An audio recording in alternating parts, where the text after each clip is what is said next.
This is Andy Gutierrez from StarWars.com, and you are listening to Coffee with Kenobi with Dan Z. This is the podcast you're looking for. This is Vanessa Marshall, Harrison Dula from Star Wars Rebels, and you're listening to Coffee with Kenobi. Joining us today for a cup of coffee are two brand new guests to Coffee with Kenobi, but they're certainly not new to those of you who love all things Disney. First, we're going to bring in, I wrote this down so I can get it correct, the owner of the Disney food blog, AJ Wolfe. AJ, welcome to the show. Thank you, Kenobi Dan. Yeah, that's apparently how she has me listed in her contacts. Right? Helps me remember. Got a lot of Dans in there.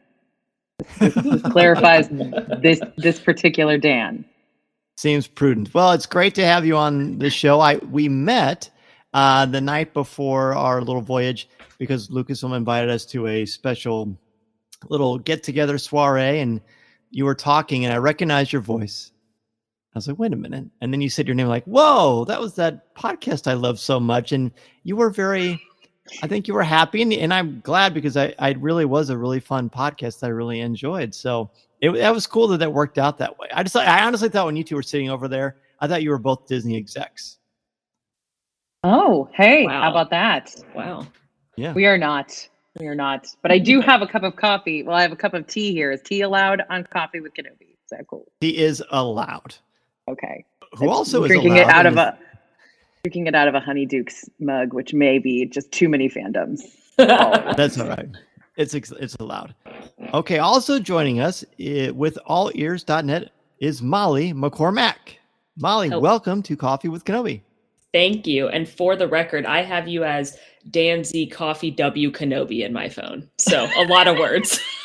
That's good. I just have both of your names. We all got to experience a Galactic Starcruiser together on the media voyage. So we were among the first people to experience this 2-night, 3-day event that are not purely all Disney cast members. So overall, ladies, if you were to give this thing a letter grade, give me your letter grade and just overall impressions / reactions. AJ, we'll start with you. Oh, great. Letter grade. Oh, see, you're a teacher. I get it. Letter grade for. Do you want to marinate and I can let Molly step up? Yep. You're a processor. I get it. Molly? Okay, I want to take the price tag out of this equation. You can't take the price. What? You know what? Why don't we just address the price tag first? Because that is the thing I'm getting the most questions about. Can we give the price tag a letter grade? Can we do that? We can. I think the price tag is a needs improvement, NI. Would you care to expand on that? I fall into the group of folks that says if this was a grand or two lower, I'd be all in. But I do feel like it's a little high priced for what I experienced. But Molly may feel differently. Okay. I have come away realizing that a lot of people say, you could go to a week of Disney World for this amount of money, or you could go on a cruise or something. And I've come to realize the question isn't, do you want to go on this type of vacation or that type of vacation? The question is, do you want to go on vacation or do you want to go on a 2-night murder mystery interactive escape room experience? Like, I wouldn't even call this a vacation. It's just, do you want to spend your money on a vacation or on this experience? I do think it's high, but I had what I would consider a perfect experience aboard the Starcruiser. I was very involved in the missions. I bought it immediately. I'm also a huge escape room.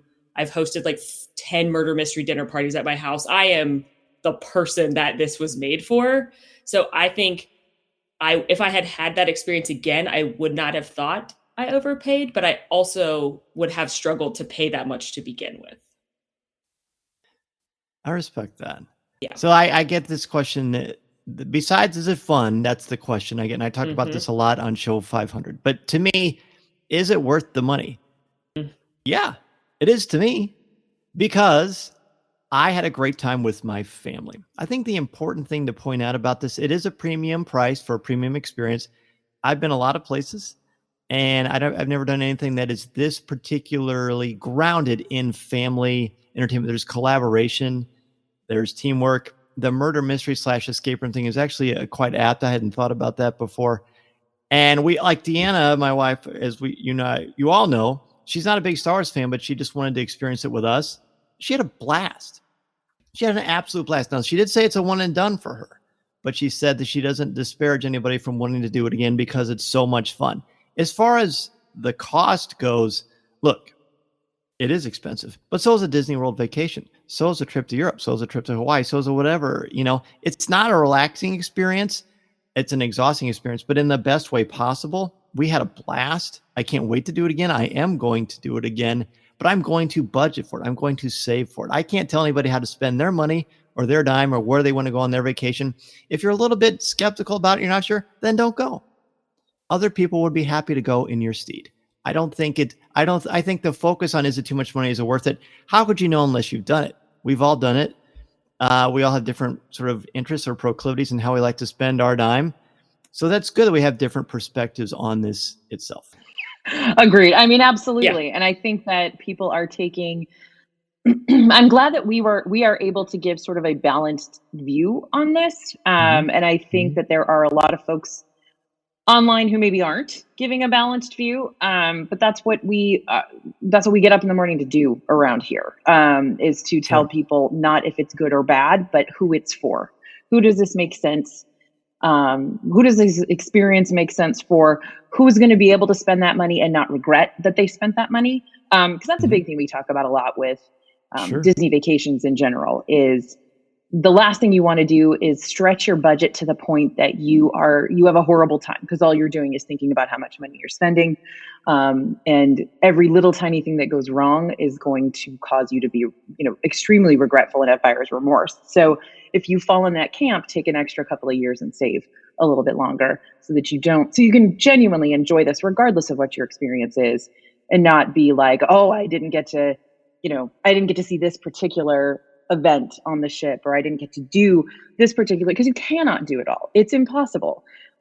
So if, something's going to go wrong, and if you're going to freak out because you spent that money and something didn't happen exactly how you wanted it to, then that's going to be a problem. I absolutely agree. I think the most important question that you have to ask yourself before deciding if the Starcruiser is for you, and AJ and I talked a lot about this, is not, because the question we got a lot, I don't like Star Wars, am I going to like this? Or I'm not a big Star Wars fan, am I going to like this? And to me, the ultimate question wasn't, do you like Star Wars or not? It's, do you like immersive experiences? Again, like escape rooms, like murder mystery parties. If you walk out of an hour escape room and thought, I wish that was 44 more hours, this is an experience you might like. And I'm that person. So I've, already talked to some of my very good friends that do escape rooms all together, and we're already talking about, should we do this, because we would love it as a group and this would be the target audience. So when people are trying to decide whether or not it's worth it to them, I think they need to decide, do I like those kind of experiences? Will I throw myself into the action? Will I buy into this adventure I'm on? Or am I going to try and sit on the sidelines and think it's cheesy, or think it's not, if you don't want to run around and be hiding Chewbacca and talking to people, then it's not probably going to be worth it for you. But if you, at the end of 2 nights, have thrown yourself into this adventure, then I think it could very well be worth an experience that you do. And I think a lot of folks, I think it's very important to note that whether this is for Star Wars fans or not for Star Wars fans is kind of a moot point, because the Star Wars doesn't have a whole lot to do with it. And, your listeners might totally disagree with me, but I feel like the game is what's important. You can overlay anything on top of that game. You can make a Harry Potter one of these, you can make a Marvel one of these, and I'm sure that's why they're trying this experiment. And it could be exactly the same framework, and you just have a different bad guy. And so I feel like someone who doesn't love Star Wars is going to be just fine here, or your particular listeners do love Star Wars. If they have spouses or if they have kids who don't really care about it, it's not problematic. If they go, they will still probably love it if they love games. Again, I don't love games. I don't love escape rooms. I don't like to do anything that I don't win. So it's just not for me. And so it's a one and done for me as well. It's not something that I need to go back to because it stresses me out and I have anxiety when I do stuff like this. Molly is the complete opposite for me. She loves that stuff. So I think the gaming piece of it is the most important piece of it, rather than the Star Wars piece. You know, I was thinking about that too. I don't think you need to be a Star Wars fan to enjoy it. Scott Trowbridge told me this is for Star Wars fans and people who love Star Wars. And I think that's a great description because you don't like, obviously I've got a lot of passion and insights into how Star Wars works and mythology and the structure of the storytelling aspects. And it's there, but it's also allows you to, I think the brilliance of this is the organic way that they get people who are extroverted or introverted to buy in and want to be a part of this. As soon as you get your new Magic Band, they say, get ready to play. Something along the lines of it's time, get ready to play, get ready to have fun. And that's what this is about. We also described it in my family as Vegas for families, because you don't really ever see the sun unless you go to the climate simulator or when you go to Hollywood Studios on Batuu. There's no clocks anywhere. You don't know what time it is. There's no clocks. You're up all hours of the night. If you have Mason with you, you want to play sabacc all the time. And then we kept the portal open all night long. So every time I woke up one time at 3 a.m, I thought, oh, there's the sun. I better get up. And I looked at my clock and it was 3 a.m. I'm like, what?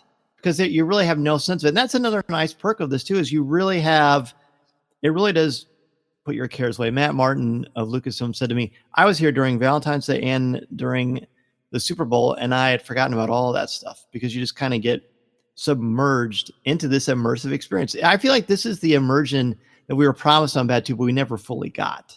Yeah, kind of. That's basically what happens.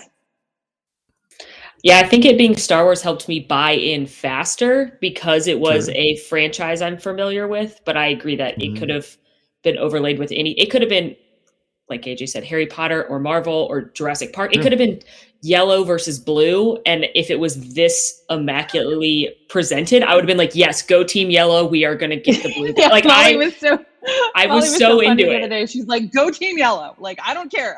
Who am I with? Let's go. But I do think I think it being Star Wars helped me buy in faster because it's a universe I'm familiar with. But the way they pulled it off and the way they do it and the way that those interactions happen, both in person with characters and on your data pad, and you're tapping things and rooms are opening, and like it could have been anything. And I think I would have been that into it. I don't think I would have. I do think the Star Wars part is a big part of it for me. Of course, that's a big part of it. But I would be open to the experience because I feel like, yes, being a Star Wars fan makes a massive difference in some of the emotional beats and the music and some of the atmosphere. And none of it is kitschy.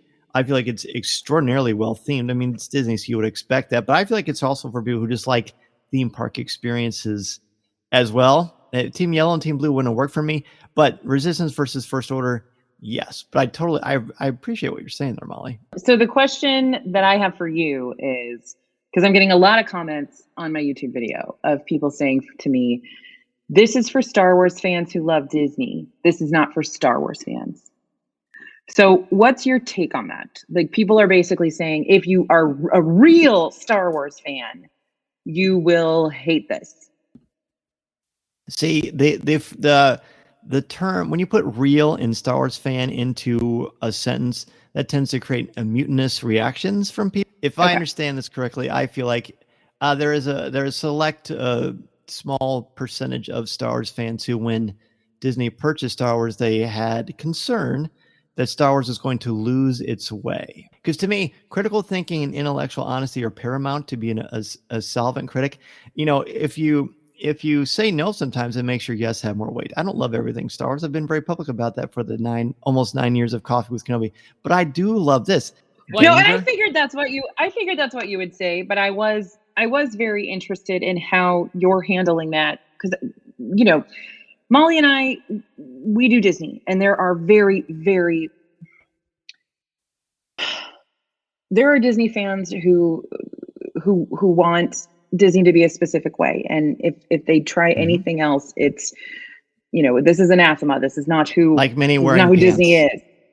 Like Minnie wearing pants. I mean, Walt is consistently rolling over in his grave all the time, and so we have certain ways that we handle comments. Yeah. From folks who are very frustrated and upset about the direction that Disney is going. And so I figured you had a pat answer to kind of how, because I'm sure this is something you manage all the time in terms of the different personalities in your audience. Right. And it's not a pat answer as in like it's a push button one. It's just like, it's just the truth. You know what I mean? It's just an organic way to respond. I mean, you don't have to like everything. And I love when people have different points of view from me or other Star Wars fans, because I think that you can learn more about each other if you try to find different ways to look at the world. But if you're just determined to hate everything for the sake of hate, then this has much to do with love, but less to do with hate, as Shakespeare would say. You just like to hate stuff. I'm not interested in that. I don't want to do spoilers. I don't know if we're doing spoilers. We're not. I don't want to do spoilers, but there was a very small mission I went on, and something very cool with a character I did not expect to make an appearance happened. And I was crying my eyes out, because by that point I was so bought into the story, and to see this character appear was like, I had no idea that would happen. And you're right, the emotional attachment of seeing that character and what that character said to me, I was literally sobbing. And I think that's because they kind of surprised me. They weren't there the whole time. And we talked about this a lot on the actual Galactic Starcruiser. We're going to take a quick break. When we come back, we're going to give our top 5 favorite food and drinks from the Galactic Starcruiser. This is Coffee with Kenobi. This is Vanessa Marshall, and you're listening to Coffee with Kenobi.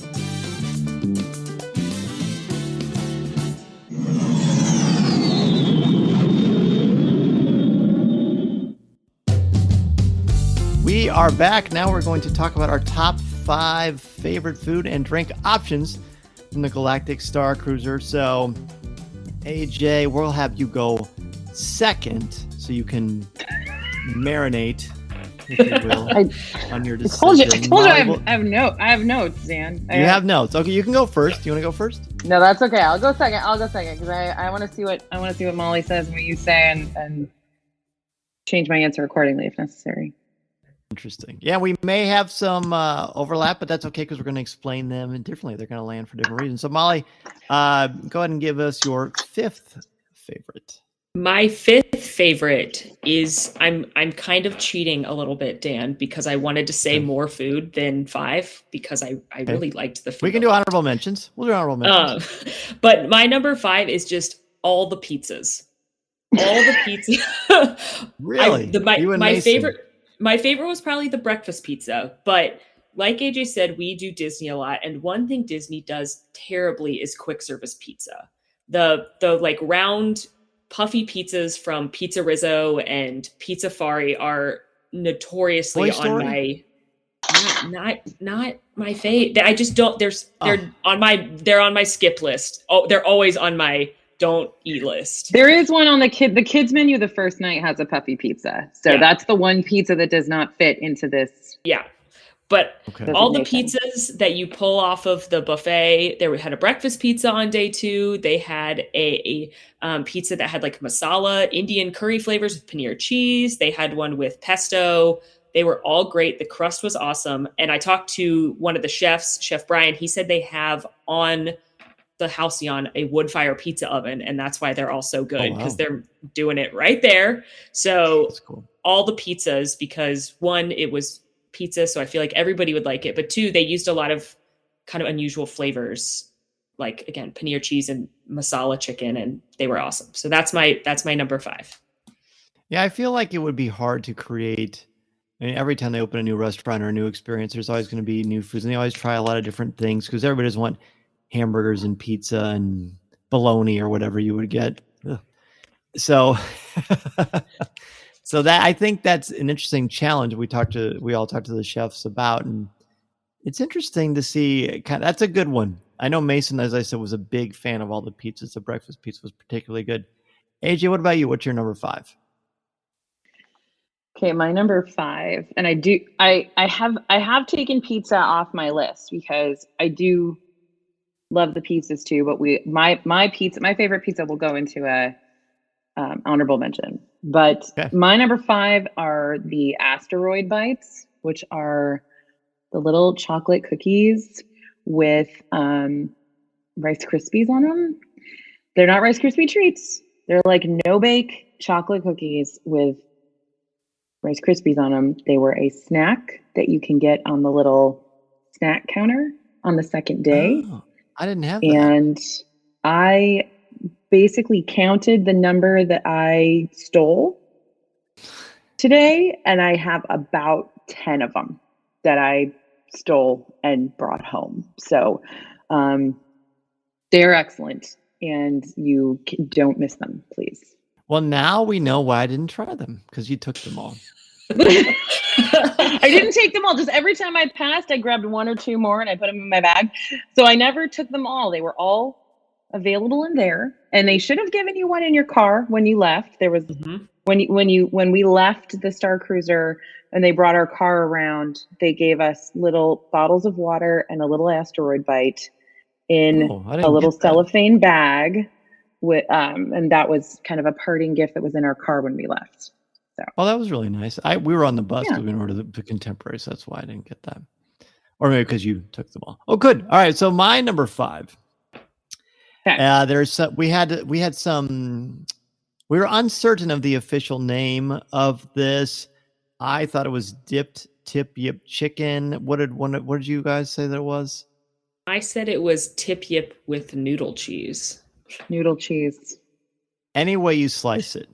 It's chicken, it's noodles, it's butter, it's cheese. It's fabulous. I loved it. It's probably just a glorified kids meal with chicken nuggets and mac and cheese, but I loved it. And I kept going, this is good. I was slurping it up. If they would have had it every single day, I would have had it every. But I think it was only lunch on that day was one. It the first day. Day one, yeah, it's the only time. But I thought it was great. Yeah. So good. I loved it. It kind of set the standard for me, but it's only my number 5, but I thought it was terrific. I definitely am craving that for the next time. It's very good. I actually went to the chef and I asked them to give me a little cup of the cheese sauce so that I could put more of it onto my noodles. Cause I think the more cheese sauce you have, I call it plastic cheese in my fandom. That's what I call it. Because I don't think there's any real food in plastic cheese, like the nacho cheese that you get, But so all liquid cheeses become plastic cheese for me. But I asked for a little extra cup of it to make sure that there was ample plastic cheese on my spaghetti noodles. But it was amazing.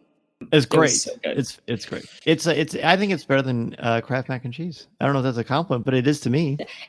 It spoiled my favorite meal at Docking Bay 7, which is the tip yip with the mac and cheese there. And now I'm going to be sad because I would prefer my tip yip to come with the noodle cheese. Noodle cheese. Mm-hmm. Noted. That's good. I know I've never had that at Docking Bay 7. Molly, eventually, Dan, I will go to Docking Bay with you and we will eat food there. Yep. All right. It's a deal. All right, Molly, you're number 4. All right, well, I'm keeping the cheese thing going, but we're moving to the Sublight Lounge because my number 4 was the smoked cheese in cloche, which is like the cloud that they bring you. They bring you a platter of 3 spreadable cheeses, and it's like in one of those domes, and they lift it up right when it's served to you. So it's this smoky cheese board, basically, and it was awesome. And I should note, cheese is my favorite food. I always am seeking out the cheesiest, most delicious items. And this was such a good lounge bite with those 3 like cheese balls, basically. But they were all different flavors. One had jalapeno, one had bacon, one was a goat cheese. Like, they were awesome. And the presentation. I was feeling that really might cool. come up later. The presentation, when they opened that thing up, everyone, when we were first in the Sublight Lounge, everyone around us was saying, "What's that? What's that? Is something on fire? Something smells delicious." And you just kind of figure out, everybody kind of like, "Ooh, what are they having?" And it pairs great with a fiery Mustafarian, which was my favorite cocktail. So when I first smelled that smoke, it kind of smelled like incense, Absolutely. the incense. Absolutely. So I'm like, there's something in there that's frankincense like. My number 4 is they just called it crispy tuber waffle, but they called a lot of things crispy tuber waffle, which by the way is just like a hash brown. Okay. So this is the crispy tuber waffle with, hold on, I got it written down. Crispy tuber waffle with applewood smoked bacon, cheddar egg bite, and egg butter sauce. And that was the first breakfast. So day 2 breakfast. Yeah. Yep. That's right. That's right. And it was a little, they used these tuber waffles, these hash browns are their version of French fries, basically on the ship. And you had that with a little cheddar egg situation on top, and then bacon, and then the egg butter sauce is what sold it, right? I even asked Chef Pasecki, he's like in charge of R&D basically and makes all the menus for these new places. He used to be, in case you guys don't know, he used to be the executive chef at California Grill for many, many, many years. Oh, nice. And he's the one who actually brought tater tots onto the menu at California Grill, and that's when I knew we would be friends. But he now is, so he developed the food for Galaxy's Edge, and he developed the food for this. And I did tell him, I did apologize in advance to him for our treatment of blue shrimp, and because I knew what would be coming, and I said I was sorry. But anyway, this is delicious, and I asked him specifically about that sauce because I said, "What is that exactly?" He said, "It's just basically a spicier kind of hollandaise, not spicy, but it's got different flavors in it. But it's basically a hollandaise. But it was excellent. It was really, really good, and I wanted more of that sauce. I'm a sauce fan, so that was one of Deanna's favorites as well, and it's delicious. The breakfast, I think breakfast might be the overall best. Breakfast was A+. I'm a breakfast person anyway, but there's some great breakfast there. That's a good call. All right, my number 4 is exactly like Molly's. The smoked cheese, and how do you pronounce it? I said encloche. I said encloche. It means encloche. Like a cloche is that cloud, right? Is that dome? No, it's that dome thing? It's not cloud. Cloche is, what does cloche mean? The dome-shaped cover, like the actual thing that lifts up is the dome. A small translucent cover for protecting or forcing outdoor plants? No. Anyway, there you go. It's delicious. And I believe... Don't eat the Did you guys recommend this to me? I don't remember. I think so. I was on the lookout for all the cheese, so it's possible that I said don't skip on the cheese in the lounge. It's phenomenal. And it actually, and all the different cheeses are so good. The presentation is outstanding. One of the cooler things probably in the Galactic Starcruiser itself. And they're actually something you can mix it with that I'm going to talk about later in my top 5. No. But you can't go wrong with this. It is a crowd pleaser. It's just a perfect little snack. I mean, the Sublight Lounge is my favorite place in the Galactic Starcruiser anyway. I could have hung out there the entire time. I basically did because of Sabak, but also because it's just a really fun, very casual and hip atmosphere I absolutely love. And this smoked cheese is a big reason for that. Yeah. It fixed my anger with the cheese board in Oga's.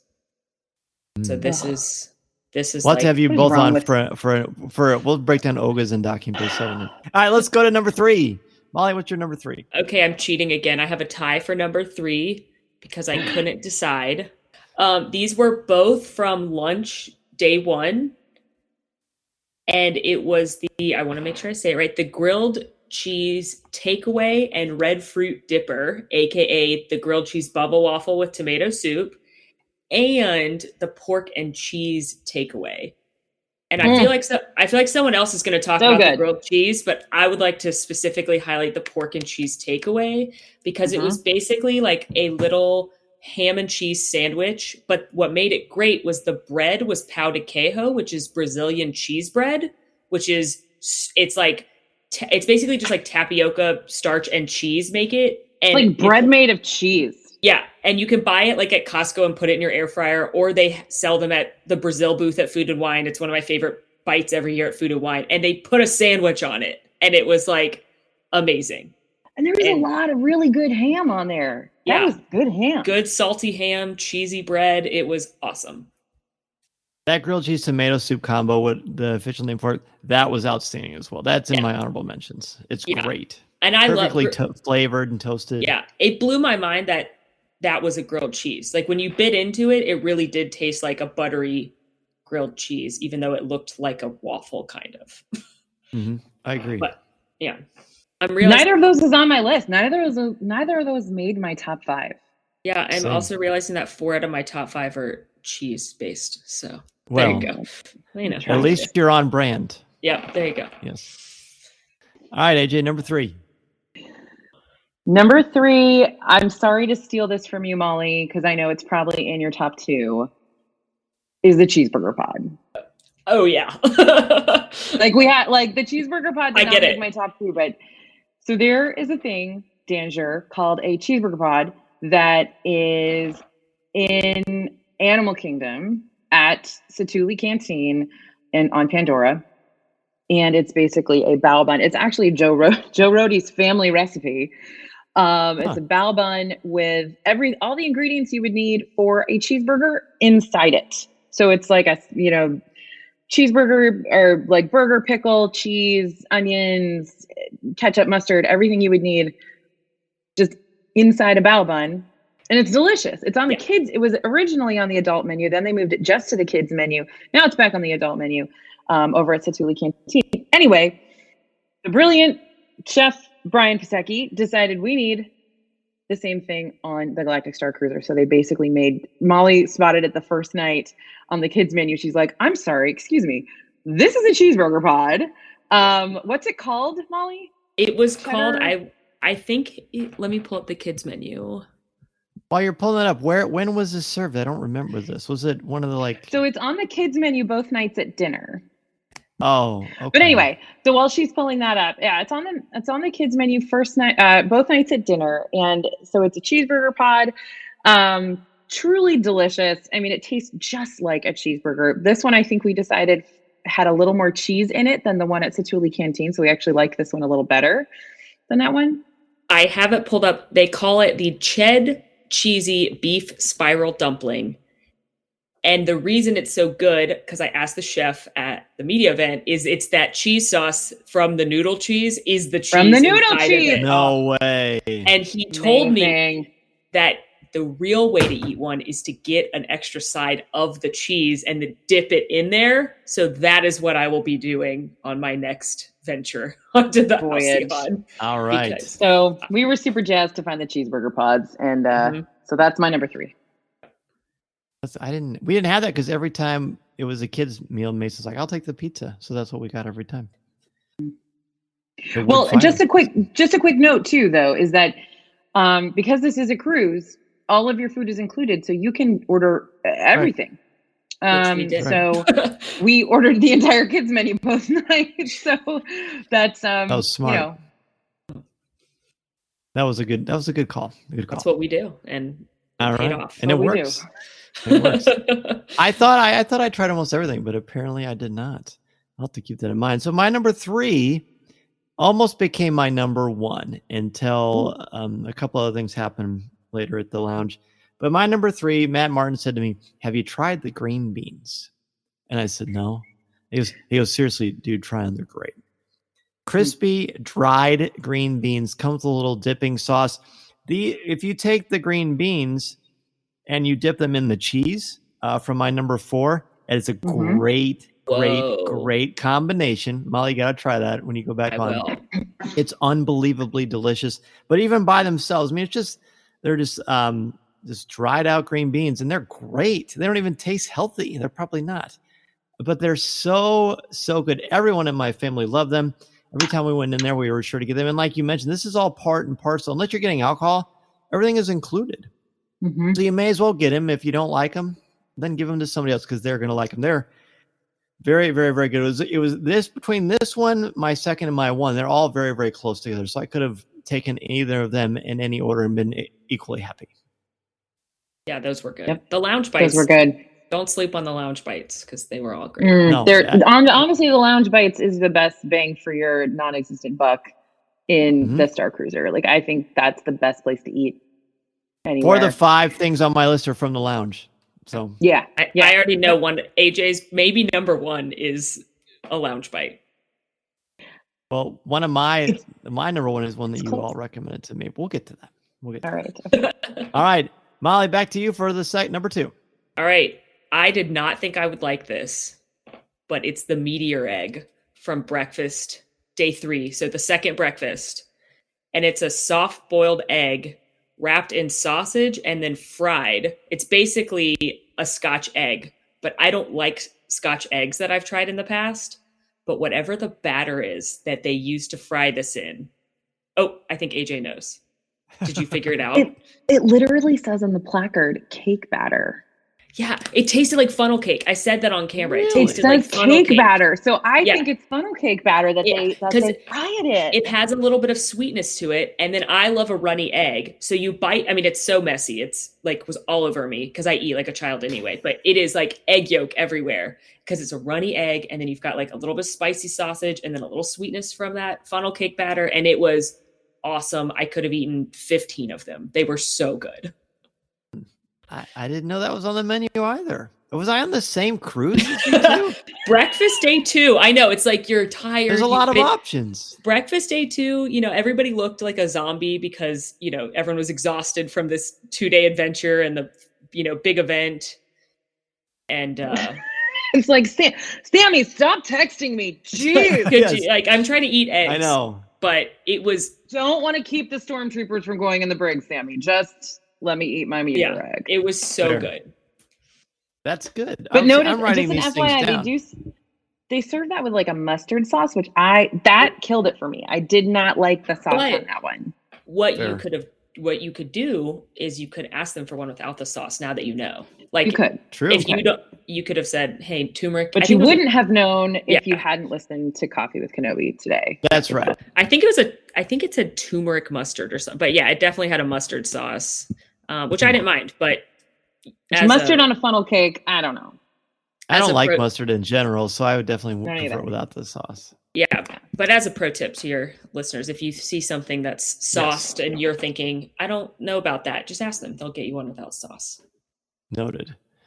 I run a Disney food blog, which means I have to try everything, including every single drink on the lounge menu, every single drink on the dinner menu. And the first day was drink day, and we just tried them all. We had them all. How am I supposed to make a video about everything you can eat and drink on the Starcruiser if I don't consume everything you can eat and drink on the Starcruiser? Oh, right. I think you need to. I mean, I tried to get as much as I had, but apparently I missed all the mustardy stuff. But I think that's why people like what you both do. And I think it's an essential part of this. We're going to let you know what to spend your money on. Okay. We're going to let you know where to put your calories. What's worth it. It's not. Where to put your calories. That's a hashtag. All right, AJ, you are next with your second. Number 2. Okay, my number 2. I'm really surprised that we haven't yet just sort of repeated each other. Well, the only one we did was the cheese. Molly and I both did that for number 4. Yeah. Okay. So my number 2 are the chips and dip at the Subway Lounge. I thought that'd be your number 1. Yeah, no, it's not my. The Mustafar tuber chips. The noodle cheese was my number 1. Yeah, the Mustafar tuber chips, which are potato chips. By the way, anytime you see red fruit, it's a tomato. Anytime you see tuber, it's a potato. Just a heads up. There's a little tip. Okay. So these were these house-made chips, and they had I think it was a sriracha, like some sort of a spicy. It was thing going on top. And then this dipping sauce was so incredible, and it's plant-based. So there's no mayo in it, according to them, which I need to triple check that because it sure does taste like mayo. But it's, what is the dip? What is it called? I'm looking at it right now. It says they're dusted with a sriracha and charcoal vinegar, but I thought it was like a sriracha aioli was the dipping sauce. But not mayonnaise, because aioli's mayonnaise. Right. Anyway, I'll find it. But those were incredible. That particular item in the lounge, and I didn't think I would like it because I was just like, well, if it's plant based and you don't have any mayo, I'm not sure if it's going to be all that flavorful. But it was incredible, and that I started dipping those green beans into that too. But I literally, like, if you are getting on that cruise ship, please just go to Sublight Lounge and immediately order those chips and dip, because it is my number 2 most delicious thing to eat on the entire ship. Let me see. What's it called? They are, sriracha and charcoal vinegar, but they're not even telling me what the dipping sauce is on here. I was dipping those chips into the cheese as well. So just order So good. everything in the lounge and dip all of So it into did I. the cheese, and So did you'll I. be good. You can't go wrong. Well, I'm looking forward to your number one, AJ, because I know how much you liked that, and that's only your number two. My number two, I'm going to switch things up. I don't think any of us have done this yet. My number two is actually a drink. It is the Hoth Icebreaker. So good. It's vodka. It's, of course, blue because it's supposed to be like Hoth. And then it's got like this lemony foam across the top of it. And it is magnificent. It was Deanna's favorite drink as well. I tried a lot of the drinks. And they were Disney, let's be clear, Disney hosted us. Like we were very well taken care of. And we got a bunch of drink coupons. So we used those babies up. And the last one I got was the Hoth Icebreaker, and it's fantastic. It also seems a little like it's got a little more alcohol in it, at least taste-wise, than some of the other drinks. You're just usually very sweet. And this one was, but you can definitely taste the vodka, and I thought it was great. It was refreshing. The presentation is magnificent. There's like some sort of a clear, snowflakey cookie thingy on top. It's sugar. It's just sugar. Yeah, and it's great. So that is number two on my list. It must be good if it came up higher on my list than the green beans, folks. There you go. Amazing. Yeah. That's basically a lemon drop. So if you like lemon drops on Earth, then you will like. I've never had a lemon drop, so a lemon drop martini is what they said it was. It's vodka. Just a vodka-based lemon drink. Huh. Noted. All right. Well, I guess I'll have to put my summer shandies down and try one of those. You'll like it if you like summer shandies because that's a lemon beer. I do. Yeah, pretty much. True. Can I say my favorite drink then before my number one? Of course. I guess we could have did a number of top drinks too, but my favorite drink, and this surprised me, was the Fiery Mustafarian. And I really liked the Pod Chaser, which was basically with the lava that you pour on it. Yeah. So I like bourbon drinks. So I thought the Pod Chaser, which is an old fashioned, would be my favorite. And it was a very good old fashioned. But I ended up liking the Fiery Mustafarian because it was basically a spicy mezcal margarita. So they used mezcal, which is smoky. And then you get this little tube of like chili juice basically, and they have it in the back in this thing, and they make a big production out of it. Yeah, and they said pour as much or as little as you want to make it more or less spicy. And I love spicy, so I just dumped that whole thing right in there, and it was a really good spicy margarita, and you could taste the tequila and the mezcal, and it wasn't super sweet, and it looked really cool. And I was like, yeah, give me the souvenir cup. I want the cup, and it came in this cool like round orb that you have to balance on this. It was really, really good.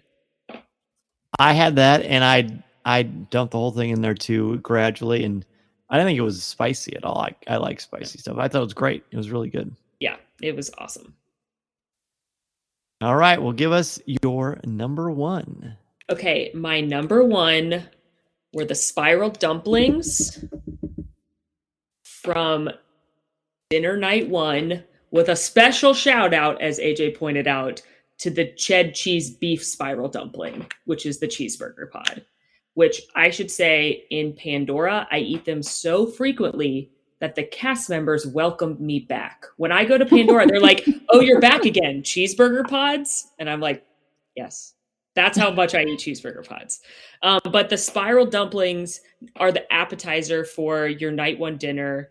And there's a bantha one, which is beef. There's a tip yip one, which is chicken. And then there's a flora one, which is a plant-based. And then they come with 4 dipping sauces. And it's a choose your own adventure tale where you can mix and match. And I love sauce as well. So I loved that they came with, and all the sauces were great, range of flavors and spices. But I just thought they were really cool to look at because they're all different colors and they come on this cool like bento box thing that they undo in your table. And then they were also incredibly delicious. So it was like a 10 for flavor, a 10 for presentation, a 10 for lots of sauce. So those were my number one. But no cheese. No cheese. It's the cheeseburger pod, the cheeseburger one is, I'm counting the cheeseburger pod in here. The spiral dumpling. Yeah. If you're a spiral dumpling, I love you. But yeah, I thought the appetizer on night one was really cool. That was good. It was good. That I didn't even think about adding that to the list. That's a good one too. All right, AJ, you're number one. What could be better than the tuber chips? The noodle cheese, the spaghetti Oh, from the right first on. lunch. So that was my number one, was the noodle cheese. But if you need a something else, because we already talked about the noodle cheese. No, we didn't hear your description of it, so let's hear it. Why is it your number one? Again, I love plastic cheese. Like if you put plastic cheese on anything, I will eat it. And that's spaghetti. And I'm not even a big fan of the weird square chicken that they do. Like the tip-yip weirds me out, because I'm like, chicken doesn't exist in this shape. To be fair, I will eat McDonald's chicken nuggets all day long, which chicken exists in nugget shape. Or a certain shape. Wait, how do you feel about dinosaur nuggets? Or like, listen, I'm not saying that there's actual theory behind this. I'm just saying a square plank of tip-yip chicken weirds me out, and I don't really love the taste or the flavor of it. But this spaghetti noodle cheese was excellent, and I think it was just hit right on the head on that one. I think I recommended that to you that first night because you were sitting next to us. Yeah. Yes, I was in that meeting. Yes. By the way, how was the sitting at the captain's table? Is it worth it? What was that like? I thought it would be worth it. It's $30, but you get a pour of champagne and a pour of white and a pour of red, which is nice to go with your meal. And then we got some little bites. You get two little extra. You get an amuse-bouche. You get a palate chaser. The miso in a test tube was the palate chaser.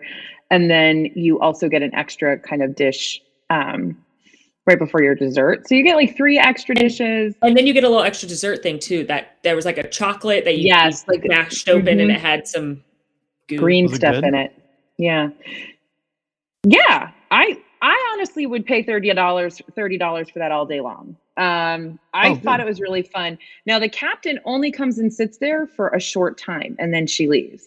So I don't know what that's all about.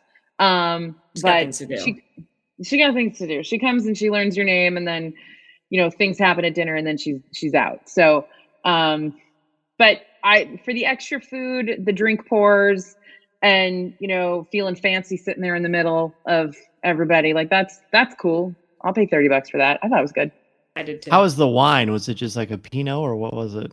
It was, if I were to look at the wine menu, I could have told you, but it was, they did champagne first, and they had these really pretty black and gold champagne flutes that I was obsessed with.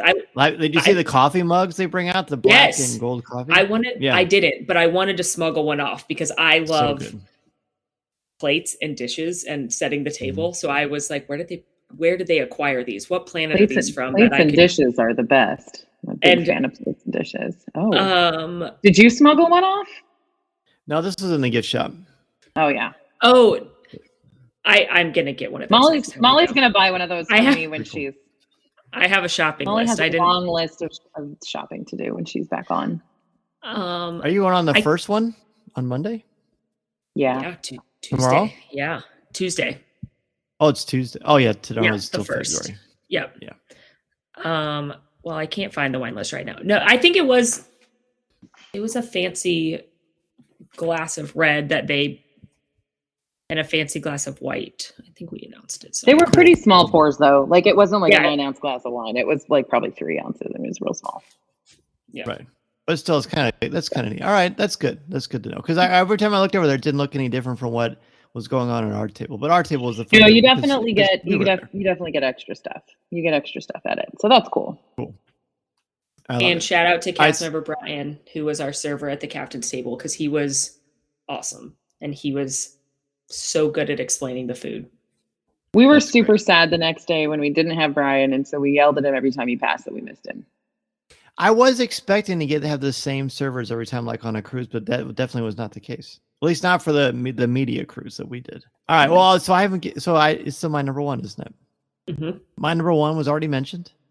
It's the only other overlap I have. This time I'm overlapping with AJ. My number one is the Mustafar tuber chips. I wouldn't have even noticed it, but you two said, Dan, try this. And so I did. And I immediately went over to Deanna and said, let's order this. She's like, yeah, let's do it. It's great. The chips were good. fantastic. They're crispy, just the right amount of texture to them. The sauce was great. I also dipped the green beans in that as well. And I absolutely loved it. In fact, had I known, I didn't have that till the very last night. Had I known, I would have gotten that every single time I walked through that door. Which is a lot of times. Every day, every hour. I would have ordered a whole bunch of it and taken it back to the room and just eaten it by myself alone. Would there have been room with all the cookies you smuggled that I didn't get to try? There was a lot of cookies. Molly brought a laundry basket of Literally charcuterie and box of wine. We had a lot of food in our room, but I still would have brought those tuber chips back to the room. They're so good. They're so good. So all right, good. so that now you have a great idea of things to try when you go on the Galactic Starcruiser. Any honorable mentions, ladies, that we didn't talk about? I have a really random one, but I think it's good. I think my honorable mention might be I believe it was a Bantha steak first night. Yeah. Was it Bantha? It was a very good steak. Night one. So I might put that on there. I liked the flatbread in the lounge. They just call it the little flatbread, but it's really good. They do a really good job with pizza there. And you also, at least for our cruise, hopefully it will remain the same at the Sweets and Treats dessert party. I forgot about that. Katsaka's kettle. It's the best popcorn in the world. I love it. Thank you. We have so good. You gotta have the sour and the spicy and the sweet at the same time. Otherwise, it just tastes like Fruit Loops. No, I'm gonna say just skip it. Yeah, AJ and I strongly disagree on that. But strongly, but I did do a DFB food hack at the Sweets and Treats. If you remember, Molly. I do. Do you remember? I don't know.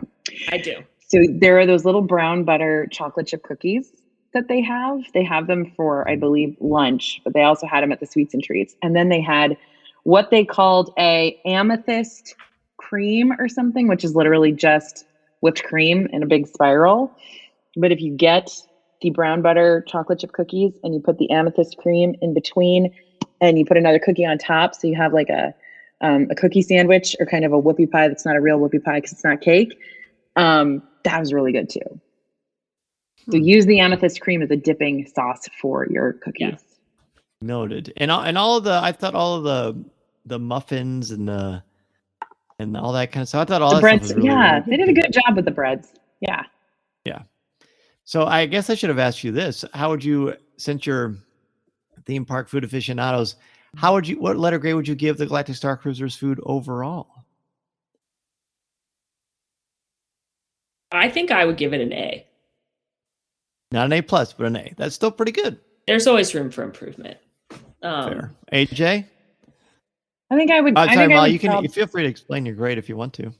I felt like there was enough variety aboard the ship, whether you were we didn't go with kids, and I know kids can be very picky, so I'm speaking from, my point of view, but I felt like there was enough familiar food as well as unusual food that was presented uniquely. And so I was surprised. I thought going in, the food would be a lot like Galaxy's Edge, which for the most part is take it or leave it for me. There's basically Katsaka's kettle is like the only thing I'm obsessed with in Galaxy's Edge. And I liked basically all the food and I loved a lot of things. So I was very surprised at how good the food was. So that's why I'd give it an A. Thought it was wide variety of flavors. A lot of it looked really cool. And I think you could please just about everybody with the food that you had. Well said. You've done this before. I like it. AJ, overall letter grade? I think I would give it a B, maybe a B-. Okay. Because you saw that a lot of us had the same 5 best things. Well, so only I think 2 there overlaps. You're not a math major, are you? Well, no, I'm not. I've spoken to a lot of people. I feel like a lot of the same favorites are the favorites. But I am a mom of a picky eater. I am a picky eater, which is shocking because why do I have a Disney food blog? But I do think that picky eaters would have a hard time here.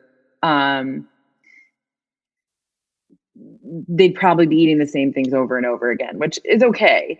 But they also have presented familiar things in unfamiliar ways, which for children who are picky, that's not going to work. Like, I understand that the spaghetti and the cheese is mac and cheese, but your kid doesn't know that's mac and cheese.